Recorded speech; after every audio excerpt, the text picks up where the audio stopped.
lepas dari ketergantungan narkoba adalah proses yang kompleks dan memerlukan komitmen yang sangat kuat. Tentu tidak mudah bagi penyintas atau pecandu narkoba untuk bisa lepas dari zat-zat terlarang tersebut. Oleh karena itu, silahkan simak video ini. Mungkin saja ada teman, keluarga, atau Anda sendiri sedang ada masalah dengan zat ini. Bagaimana cara lepas dari ketergantungan narkoba? Tentu harapannya video ini ada manfaatnya, maka silahkan tonton sampai akhir, berikan like, komentar. Yang belum subscribe silahkan subscribe ya. Nah, tentu ada langkah-langkah yang mungkin secara umum dapat membantu seseorang untuk keluar dari ketergantungan ini. Ya, memang ada faktor yang berhubungan dengan diri Anda sendiri, atau dari keluarga, pasangan, atau mungkin dari masyarakat atau lingkungan sekitar. Yang pasti adalah ini harus dipahami oleh para pecandu narkoba. Yang pertama, tentu pahami bahwa Anda tidak hanya butuh rehabilitasi narkoba atau nafsa saja, tapi Anda sebenarnya juga butuh profesional kesehatan. Kenapa demikian? Tentu orang awal mula menggunakan barang itu memang coba-coba, mungkin hanya untuk rekreasi saja, tetapi lama-lama akan membuat pola bahwa itu sebagai penyelesaian masalah atas ketidaknyamanan, kekhawatiran, kecemasan, depresi, atau sebagai pelarian.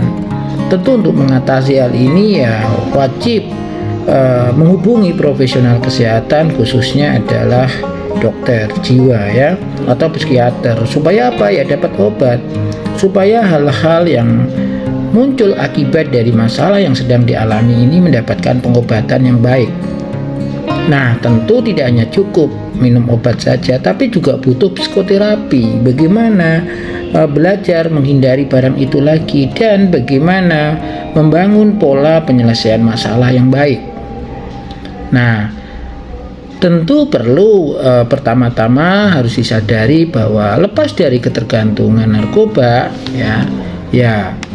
seringkali memerlukan bantuan profesional.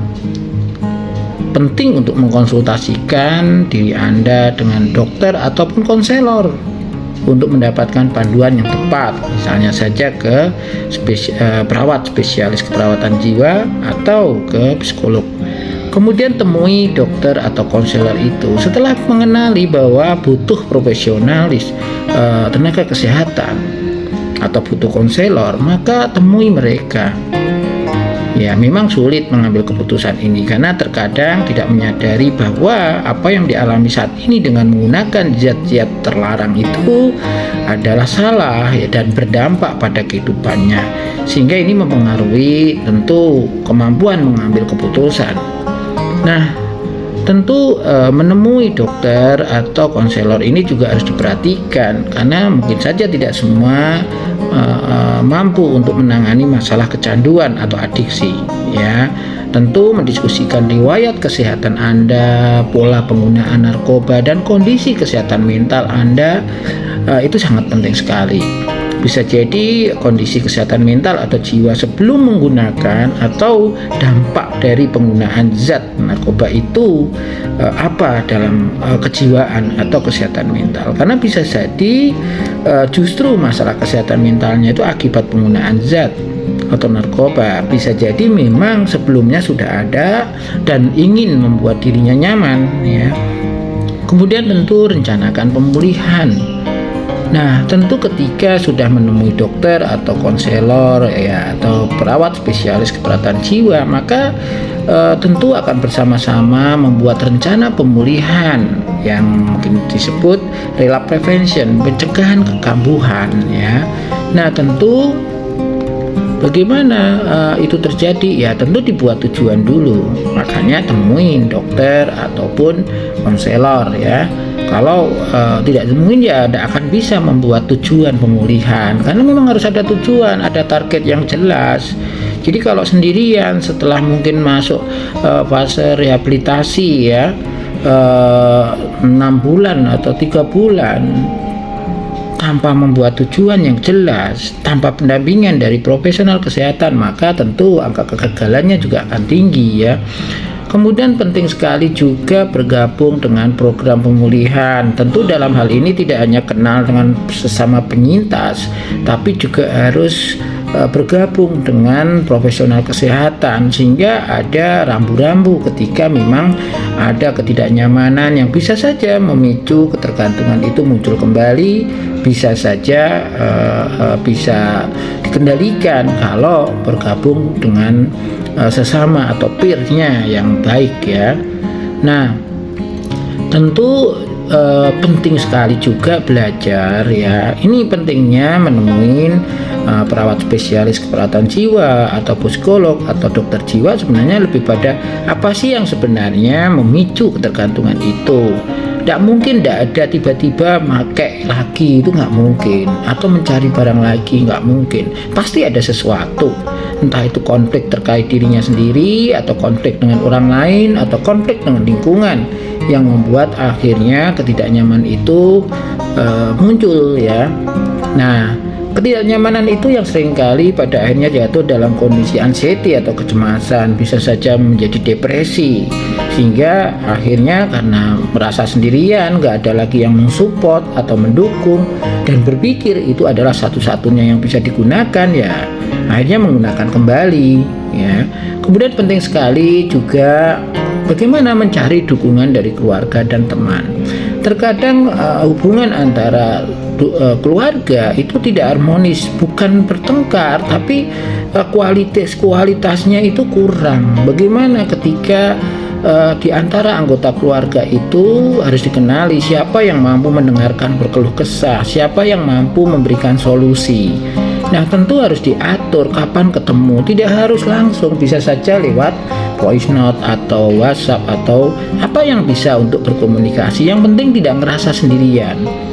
Kemudian bisa juga bagaimana menambah pertemanan. Catatannya adalah kalau memang ingin berhenti dari ketergantungan harus bersikap tegas. Apa ya, hentikan ya dengan teman lama ya kalau itu beresiko, apalagi sesama pemakai.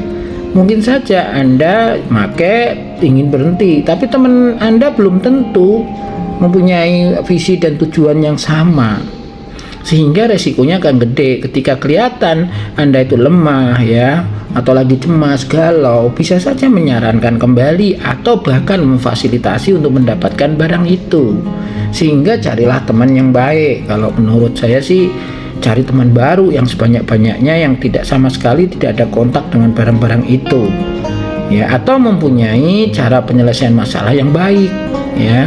Itu sangat penting sekali karena memang seorang pecandu narkoba butuh sekali orang yang bisa diajak curhat atau berkeluh kesah ya, sebagai pengganti. Kemudian tentu perubahan gaya hidup. Nah, ada banyak hal kadang-kadang tidak bisa meninggalkan pekerjaan aslinya sih, yang sama sekali butuh stamina, kepercayaan diri dan sebagainya yang tinggi, sehingga potensi untuk menggunakan narkoba kembali itu tinggi.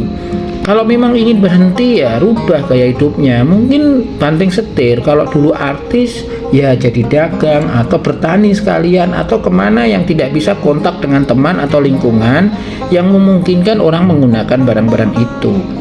Itu adalah bagaimana perubahan gaya hidup, termasuk aktivitas fisik ya, olahraga, dengerin musik, atau mengembangkan hobi, bercocok tanam, itu bisa saja. Dan tentu perbaiki pola tidur ya. Kemudian tentu konseling psikologis ini penting sekali karena memang setiap orang perlu berkeluh kesah atau meringankan beban pikiran dan emosinya. Kalau ini tidak dilakukan ya hanya mengandalkan rehabilitasi yang reguler, yang umum, memang resikonya jauh lebih besar ya. Konseling psikologis ya itu tidak selalu harus dia menggunakan kemudian ibaratnya sudah masuk penjara atau masuk rumah sakit, tapi dalam kehidupan sehari-hari pun harus dilakukan. Kemudian berikutnya adalah hindari isolasi sosial. terkadang ya orang dengan kecanduan atau ketergantungan narkoba itu seringkali mengisolasi. Kenapa? Karena ada stigma, nggak pantas bergaul dengan mereka, atau pasti akan diolok-olok atau dicap yang nggak benar, orang yang nggak benar.